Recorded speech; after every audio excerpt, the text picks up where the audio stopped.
नमस्कार। एक मैसेज जो हम सभी के लिए मैं देना चाहता हूं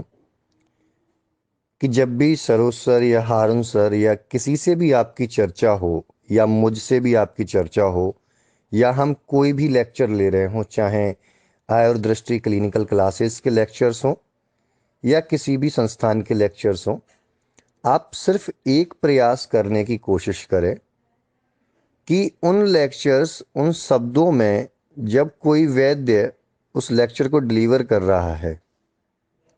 तो वहां आप उनकी थिंकिंग के पैटर्न को समझने का प्रयास करें। थिंकिंग के पैटर्न दैट मीन्स कि किसी रोग को वो कैसे देखता है, कैसे दोषों की एनालिसिस उसमें करते हैं, वो कैसे दोषों को औषधियों से जोड़ते हैं और क्या पैटर्न उनका रहता है, वो स्टेप बाय स्टेप लेक्चर को सुनते वक्त या उसकी रिकॉर्डिंग आपको मिलने के बाद आप उसको बार बार देखें तो आपको एक पैटर्न निकल के आएगा कि सभी बेसिक से स्टार्ट करते हैं और एडवांस की तरफ जाते हैं।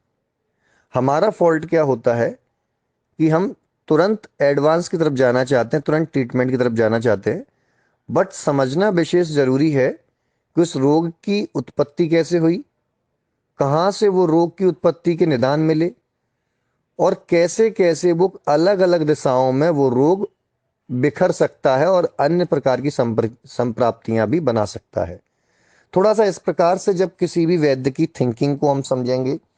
कई प्रिस्क्रिप्शन पेजेस भी आपको देखने को मिलते होंगे। तो उन प्रिस्क्रिप्शन पेजेस पे आप मेडिसिन का चयन देखें, उन मेडिसिन के बारे में थोड़ा सर्च करें और रोग का चयन देखें और आप दोनों को आपस में सामंजस्य स्थापित करके ये पता कर सकते हैं कैसे औषधि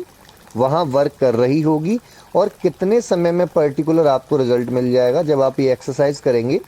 तो धीमे धीमे आपको ये भी अनुमानित हो जाएगा कि आपका चिकित्सा पत्र, आपका व्यवस्था पत्र कितने समय में उस रोगी को लाभ दे सकता है। दूसरा पॉइंट मैं जो आपको डिस्कस करना चाहूंगा कि जो एक क्वेश्चन था कि डायबिटीज में कब तक हम कषाय या तिक्त प्रधान औषधियों को दें या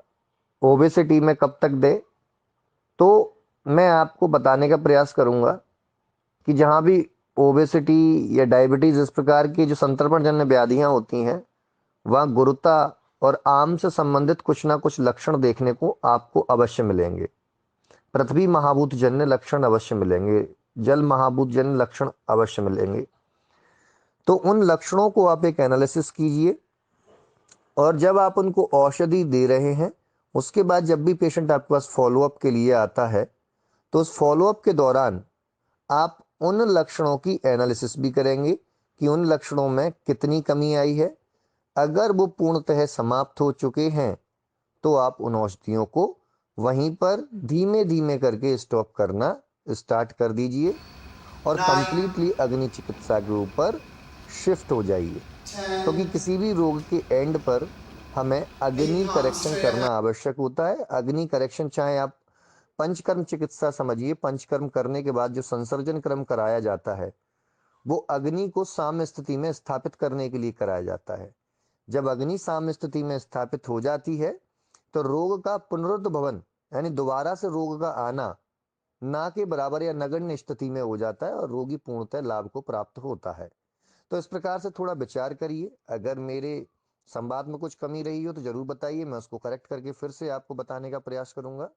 बाकी सरोज सर, आपका बहुत बहुत धन्यवाद कि आप अपना एक कीमती समय हमें दे पा रहे हैं और हमें अपने ज्ञान से प्रकाशमान बना रहे हैं।